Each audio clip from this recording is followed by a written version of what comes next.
사랑하는 우리 가온교회 성도님, 한 주간 평온하십니까? 주일 지난 지 벌써 3일이 되었습니다.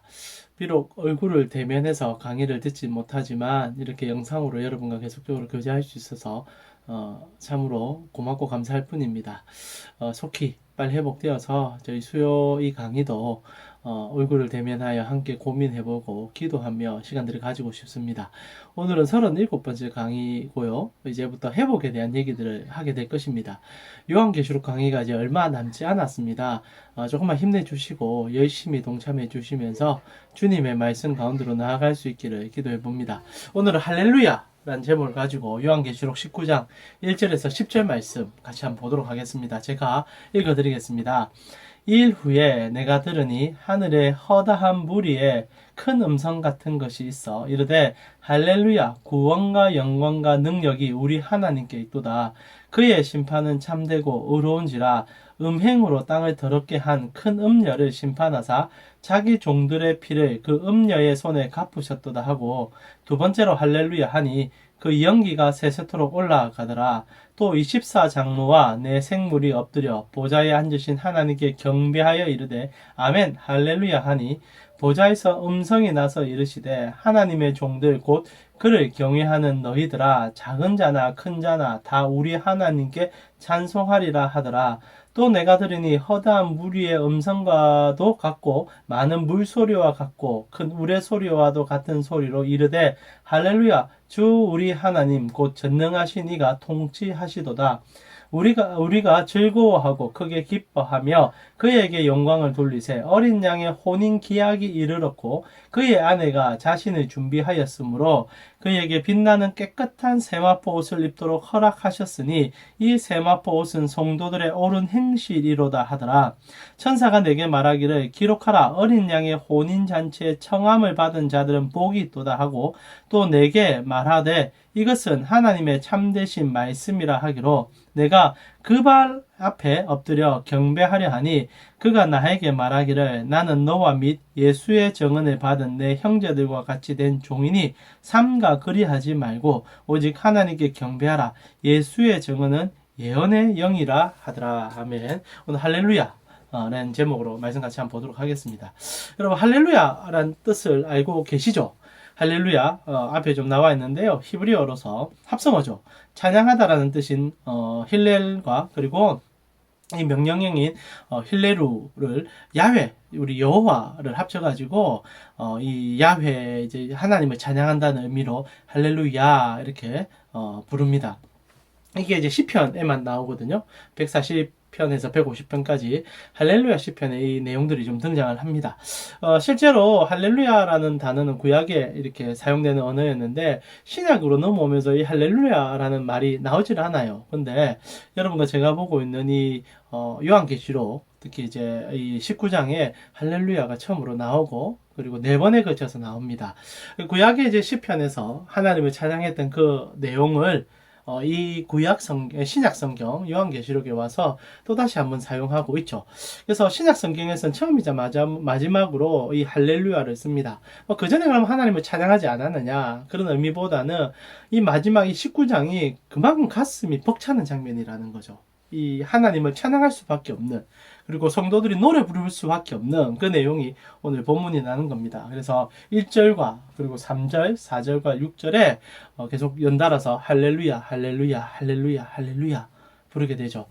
실제로 교회에서 요즘 할렐루야를 거의 인사처럼 쓰고 있습니다. 좋은 뜻이라고 생각해요. 의미만 잘 안다면 우리 여호와 하나님을 찬양한다. 언제나 우리 삶 가운데 주님을 찬양한다. 그 의미를 잘 담아서 이렇게 쓸 수 있으면 참 좋은데 혹시나 부흥사들이 할렐루야 이렇게 외치면 다들 아멘 말은 맞습니다. 다 알고 쓰는 말이지만 너무 이제 의미 없이 그냥 인사말처럼 쓸 때는 조금 문제가 되지 않을까 먼저 이제 서두를 던지고 시작합니다.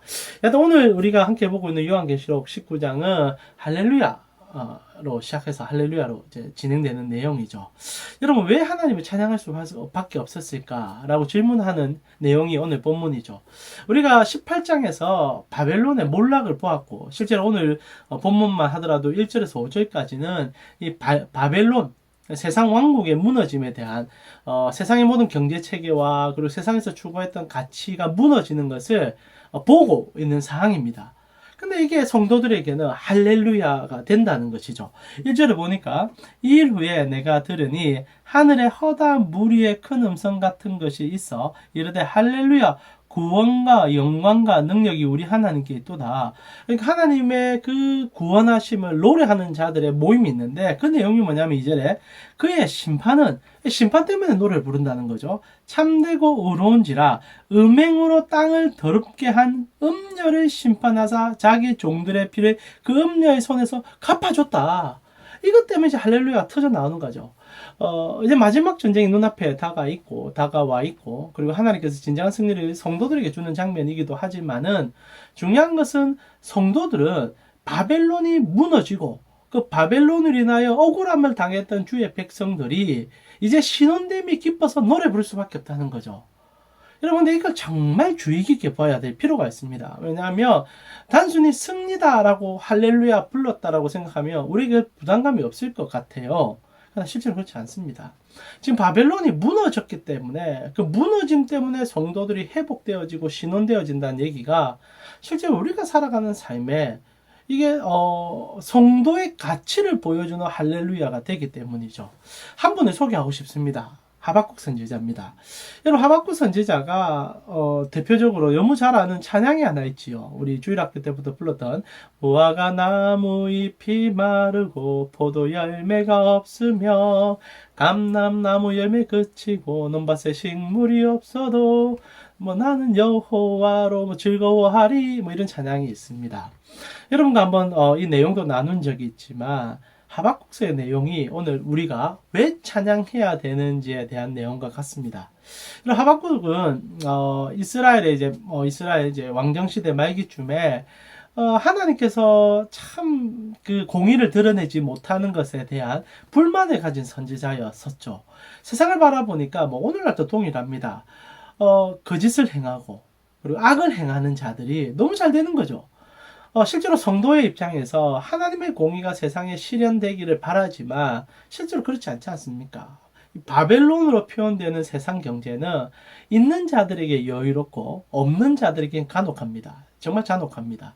나아가 바르게 사는 자들에게는 기쁨과 행복을 주기보다는 오히려 비웃고 어리석음을 노래하게 만드는 곳이 바벨론이죠. 그래서 성도들도 고민하게 될 수밖에 없죠.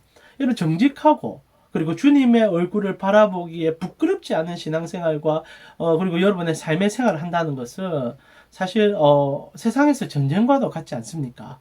모두 다 거짓을 행하는 세상 속에서 탈세를 행하고 위조를 행하고 그리고 그것으로 인하여 자기의 이득을 챙기려는 자들 속에서 때로는 그것을 포기하고 그것이 옳지 않다고 얘기하는 자들은 고통스러울 수밖에 없어요. 참된 성도인 이 하박국 선지자가 그 세상을 바라보면서 너무너무 마음 아파서 주님께 나아갑니다. 컴플레인 하는 거예요. 주님, 왜 심판하지 않습니까? 왜 공의를 표현해 주지 않습니까? 그러자 주님께서 하박국에 어떤 얘기를 하냐면 내가 심판할 거다. 내가 심판할 거다. 그러면서 이 바벨론 왕국을 이제 예비시켜서 이스라엘을 이제 쓸어버리겠다는 거죠. 이 하박국 깜짝 놀란 겁니다. 그래서는 안 되죠. 왜냐하면 그래도 나라가 존속해야 되고 그리고 여전히 조음이 있어야지 이것을 조금 바꿔서 더 나음으로 가야 되는데 그게 안 되는 거예요. 그렇게 하기를 바라고 하나님께 얘기한 건데 하나님 아예 쓸어버리고 새롭게 해주겠다는 겁니다. 그러니까 이 하박국 입장에서 이제 그게 너무 놀래가지고 오히려 더 이제 하나님께 컴플레인 하는 거예요. 여호와여 그렇게 하셔서는 안 됩니다. 그거는 또 옳지 않은 겁니다. 어떻게 선한 자들을 남겨두셔야지 어찌 악한 자들 때문에 선한 자들까지 폐해를 볼 수 있겠습니까? 하면서 하나님 앞에 그걸 얘기하죠. 그때 하나님께서 자신의 공의를 나타냅니다. 자신을 드러내시죠. 실제로 하나님께서 새하늘 새 땅을 우리에게 주신다는 것은 헌하늘 헌 땅이 사라진다는 얘기 아닙니까? 하박국에게 이게 하나의 모티브예요. 결국 여러분 이 땅이 하나님으로 인하여 공의가 실현될 때 성도들은 가장 기뻐할 수밖에 없는 자들이 되어야 된다는 거죠. 하박국이 하나님의 온전하심을 이제 보게 돼요. 하나님이 원하심이 무엇이며 실제로 하나님이 그리하실 때 하나님은 선인과 악인을 구분하시는 분이십니다. 그리고 하나님께서는 새롭게 하셔야 될 때 하시는 분이시죠. 하나님이 하시는 겁니다. 처음에 하박국이 불편하고 힘들었지만 그 하나님의 뜻을 이해하자 그때 불렀던 노래가 여러분 우리가 주일학교 때부터 불렀던 그 하박국 3장의 노래 아닙니까? 잠시 나와 있는데요. 비록 무화과 나무가 무성하지 못하며 포도나무 열매가 없고 감람나무 소출이 없고 그리고 밭에 먹을 것이 없고 우리의 양과 소가 없을지라도 난 여호와로 즐거워하겠습니다. 앞에 얘기도 그렇지 않습니까? 옆에 보면 내가 주에 대한 소문을 듣고 놀랬습니다. 그리고 부흥 주십시오 라고 얘기합니다. 여기에 이제 정말 하나님이 원하는 그 할렐루야의 부흥이 무엇인지를 잘 가르쳐 주는데, 하박국이 하나님을 온전히 경험하고 난 다음에 이 노래 가사를 지어서 이것이 부흥이라 얘기합니다. 근데 이게 바벨론의 멸망을 얘기하는 거죠. 여러분, 여기에 보면은 몇 가지 작물이 등장합니다. 무화과, 그리고 포도나무, 감람나무, 그리고 밭의 소출들이 등장하죠. 이 그림을 보면 이렇게 이스라엘의 대표 작물에 대한 그림을 좀 그려놨는데, 여러분, 지금 하박국이 하는 얘기는 단순히 대표 작물들을 얘기하는 수준이 아니라 사계절을 얘기합니다. 여러분, 이스라엘의 무화과는 봄에 열립니다. 그리고 포도는 여름에 열리고, 감람나무, 이제 올리브 나무죠. 올리브 열매는 이제 이 가을에 소출을 맺고, 밭의 것들, 밀과 보리는요 다 겨울에 이렇게, 여러분 아시다시피 우리가 겨울이 다르지 않습니까? 이스라엘의 우기가 있을 때 이 밀과 이제 보리가 날 수 있는데, 그때 이것이 이제 그 생산돼야 되는데, 하박국이 하는 얘기는 봄, 여름, 가을, 겨울 아무것도 없어도 주님의 뜻이 성취만 된다며 나 기뻐하겠습니다. 할렐루야 부르겠습니다. 얘기합니다.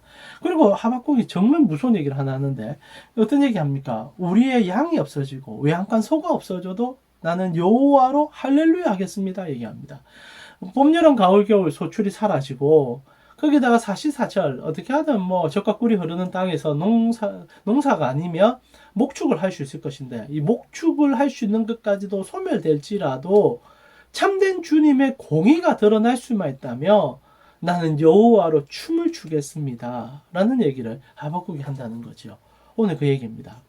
사랑하는 우리 가온교회 성도님, 19장에 주의 백성들이 할렐루야를 4번이나 외칠 수 있는 것은 이 땅에서 성공해서가 아니에요. 이 땅에서 잘 먹고 잘 살아서 저 바벨론이 가져가야 될 재산을 이제 참된 그리스도인들이 가져가서 행복한 게 아니라 그냥 아예 망했기 때문입니다. 어떻게 보면 그 모든 것들이 사라지니까 성도들이 이제 춤을 추기 시작했다는 얘기를 하고 있죠. 여기 우리가 참 무서우면서도 우리의 가야 될 길을 기억하게 됩니다. 사랑하는 우리 가운교회 성도님, 때로는 그리스도인들은 세상 가치를 바라보면서 손해볼 수 있는 자들이 돼야 된다는 거죠. 오히려 손해보았기 때문에, 그것이 물론 내 실수나 내 잘못으로 손해본다면 우리는 마음 아파야겠지만, 을을 위하여, 정직을 위하여, 그것도 여호와의 낯을 위하여 우리가 손해볼 수 있다면, 그때 언제 무엇을 해야 되냐? 할렐루야를 외쳐야 된다는 거죠. 왜? 주님의 얼굴이 여러 번 통하여 드러났기 때문입니다. 오늘 이제 마지막 말세 성도의 찬양은 세상의 찬양과의 달라짐을 가르쳐주고 있는 거죠. 세상은 언제 노래 부릅니까? 자기를 노래 부르는 자들이죠. 그때 언제 부릅니까? 내 재산이 갑절이 되었습니다. 내 이것이 너무 잘 됐습니다. 내 자녀가 성공했습니다. 내 무엇이 이렇게 잘 됐습니다. 이것으로 노래 부르는 자들이었는데, 이게 이제 역전 현상이 일어나는 것은 하나님 나라 가치는요, 하나님의 얼굴 때문에 할렐루야 한다는 거예요. 때로는 하나님의 그 공의를 내가 지키려고 하다가 손해봤는데 이제 노래 부르는 거죠. 하박국처럼. 괜찮습니다. 소출이 줄어도 괜찮습니다. 때로는 없어져도 괜찮습니다. 이래서 하나님의 영광만이 드러날 수 있다면 나 너무 좋아합니다. 여기에 우리의 중요한 관점이 드러납니다. 이제 19장, 20장이 이렇게 넘어가면서 하늘나라가 이제 드러나기 시작하거든요. 성도는 이 땅에 있으면서 가치의 기준을 바벨론, 이 땅에 두는 것이 아니라 하늘나라의 가치를 둘 수 있는 자들이 되었다는 거예요. 그래서 오늘 어린 양의 혼인잔치도 얘기가 나오는데, 이제 이 땅의 신랑을 만족시키는 삶이 아니라 하늘 신랑, 우리 여호와 하나님 예수 그리스도를 만족시키는 삶을 살아가는 자들이 우리가 됐다는 거예요. 그래서 기뻐하는 가치도 다르다는 겁니다. 주님 만난 날을 위해서 이 땅의 것을 하나씩 내려놓는 삶이 성도에겐 할렐루야가 되었다라고 얘기하고 있다는 거죠. 여러분, 그래서 그리스도인들은요, 언제나 손에 피가 있어야 돼요. 이 무슨 피냐? 하나님 때문에 인내의 피가 있어야 됩니다. 우리 그리스도께서는 우리를 위하여 인내하심으로 그분의 피를 다 쏟았지 않습니까? 그러면 그분의 신랑 신부 되는 우리도 세상에서 포기한 피가 있어야 돼요. 때로는 눈물이 있어야 돼요. 근데 그게 없다. 이제 이후에 얘기가 되겠지만 실제로 우리가 구원받았는지 질문할 수밖에 없게 됩니다. 정말 나 구원받은 자인지를 고민할 수밖에 없는 자들이 된다는 거죠. 여러분, 하나님 나라 바라보기에 손해를 보면서 할렐루야 부를 수 있다면 그건 성도로서의 삶을 이제 살아가기 시작했다는 겁니다. 이게 쉬운 건 아니죠. 어떻게 망해가는데, 어떻게 손해보는데 할렐루야 합니까? 잘 안 되죠. 그러나 그때 주님 바라보시는 자들이 되어진다는 게 이게 복이라는 겁니다. 때로는 너무 정직을 지키려고 하다 보니까 바보 소리 들었던 거예요. 화가 나요. 화가 나죠. 그래서 맞붙고 싶어요. 나 바보 아닌데, 나 성공할 수 있는데. 그때 우리의 눈이 십자가를 지고 가신 어린 양을 보게 된다는 거죠. 와, 내 때문에 저분은 입을 다무시고 저 골고다 올랐구나. 그때 성도들이 할렐루야 부르죠. 나도 이제 주님처럼 되어가구나. 인생의 가치의 기준이 달라지는 자들, 그들이 어린 양의 신부들이라는 거 아닙니까? 그래서 하나님 나라 보면서 손해보면서 할렐루야 부르는 자들의 얘기가 6절에 표현됩니다. 또 내가 들으니 허다한 무리의 음성과도 같고 많은 물소리도 같고 큰 울음소리와 같은 소리로 이르되 할렐루야 주 하나님 곧 전능하신 이가 통치하신다. 주님의 통치로 할렐루야 부른다는 거죠. 여러분 정말 잘 붙잡아야 돼요. 우리가 자꾸 실수하는데 내가 성공해서 주님의 통치가 이루어지는 게 아닙니다. 내가 부자 된다고 주님의 그 나라가 더 확장되는 게 아니에요. 언제 주님의 나라가 통치되고 확장됩니까? 내가 여호와의 낯을 보여줄 수 있을 때, 주님의 신실과 공의와 정직을 드러낼 때, 그리 하는데도 하나님께서 물질의 복을 주시면 그것으로 살면 돼요. 내가 사랑하는 우리 가운교회 성도님 꼭 망하란 얘기가 아닙니다. 정직하란 얘기예요. 근데 세상 시스템이 정직하지 못한 시스템이다 보니까 그리스도인들이 손해를 많이 본다는 거예요. 그래도 하나님께서 정직한데도 복을 주실 때가 있어요. 그러면 그때 또 할렐루야 부르시면 돼요. 그러나 대부분 그러지 못할 때도 할렐루야 할 수 있는 자들이 되어야 된다는 겁니다. 주님의 통치로 기뻐하는 거죠. 내 통치로 기뻐하는 게 아닙니다. 나 잘됨으로 할렐루야 부르는 것은 어린 신자예요. 너무 어린 신자예요. 그러나 신앙이 성숙했다며 나보다 주님 나라를 볼 수 있게 되었다. 아닙니까? 그래서 오늘 요한계시록 19장은 우리로 신부라 칭해주기 시작합니다. 7절에 보니까 우리가 즐거워하고 크게 기뻐하며 그에게 영광을 돌리세 어린 양의 혼인 기약이 이르렀고 그의 아내가 자신을 준비하였다. 이제는 우리 하나님의 마음과 나의 마음이 하나가 되는 이 부분은 한 몸 아닙니까? 이제 그 일들이 우리 속에 일어나죠. 주님의 꿈이 내 꿈이 되는 일들이 일어나는 거예요. 그러나 이 중요한 얘기를 해봅시다. 여러분 혼인잔치를 얘기하면 우리를 이제 신부로 비유하는데 예수님께서 이 결혼잔치에 대한 얘기를 정하게 해주셨지 않습니까? 마태복음 22장 4절에서 6절까지 보니까 주님께서 이제 혼인잔치 여는데 많은 사람들을 초대하지 않습니까? 그때 어떤 사람 못 옵니까? 22장 4절에 보니까 다시 다른 종들을 보내어 이르되 청한 사람들에게 이르기를 내가 오찬을 준비하되 나의 소와 살찐 짐승을 잡고 모든 것 갖추었으니 혼인잔치에 오라. 그때 뭐랍니까?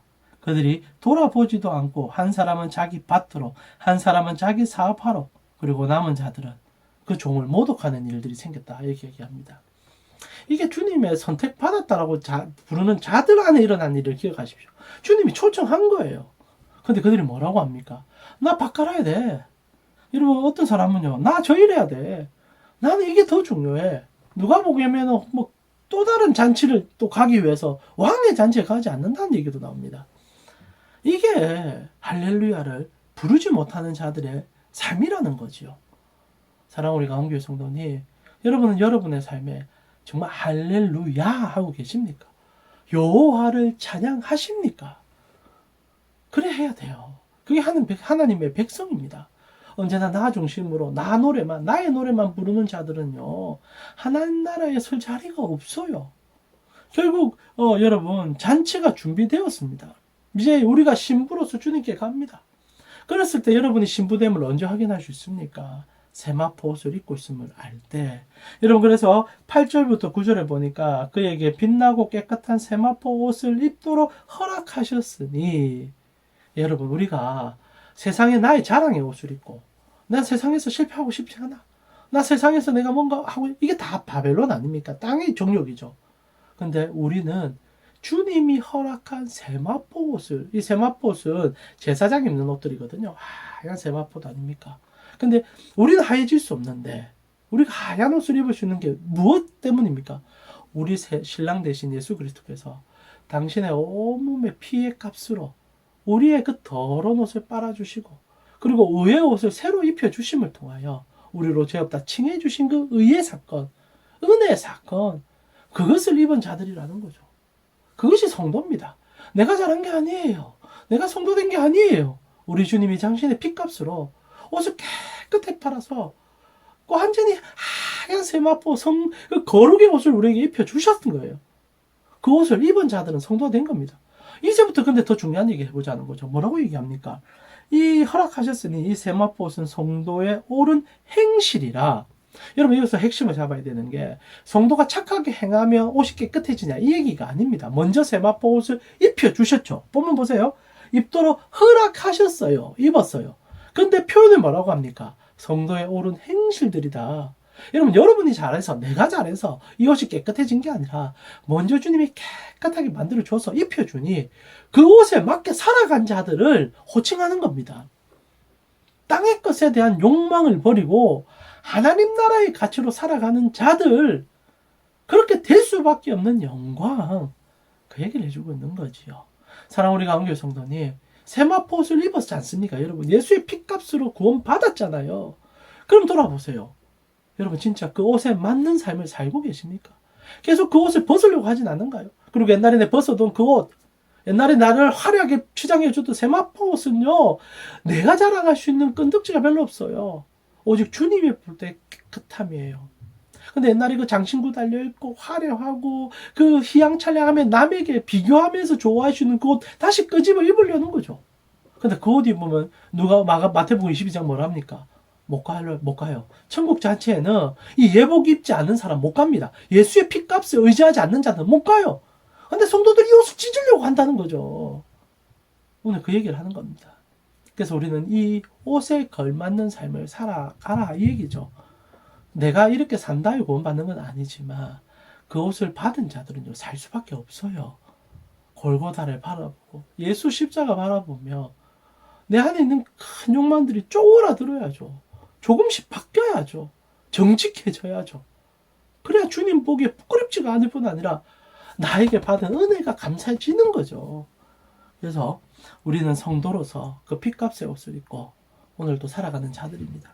사랑하는 우리 성도님, 가운교회 성도님, 오늘 요한계시록 19장 어린 양의 신부가 할렐루야를 부르기 시작합니다.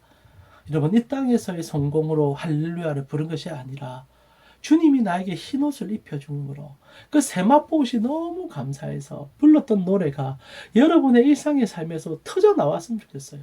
여러분 신부에 대한 얘기가 나오는데 여러분 그 유대인들은 신부라는 것이 약혼으로부터 지속된다는 것 한번 들어보셨죠?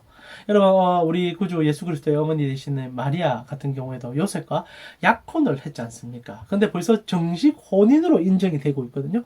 유대인들은 이래요.